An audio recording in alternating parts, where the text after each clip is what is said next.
Hey Spark Seekers, I'm Jenna Wilmers, your Ember Igniter, here with a spark of wisdom.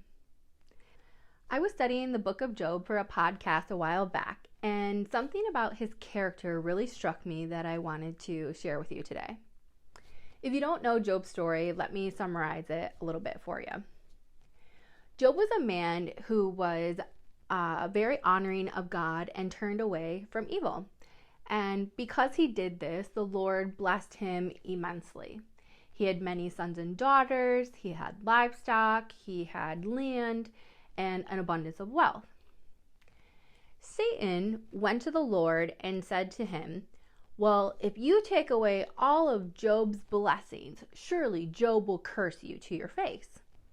Satan's plan was to deceive Job into thinking that he was being punished by the Lord, or hoping that Job would either abandon his righteous habits or become bitter towards God.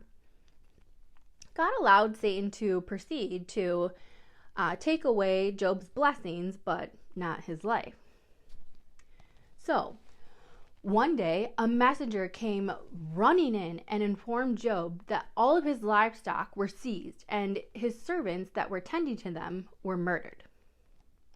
Then a second messenger came in and reported that all of his sheep were burnt up when the fire from heaven came down, lightning.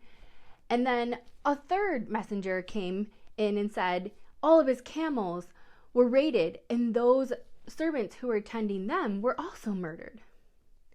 A fourth messenger came running in and reported that the house where his children were dining also collapsed and they all perished. While all of this is happening, one right after the other, what do you think Job's response was?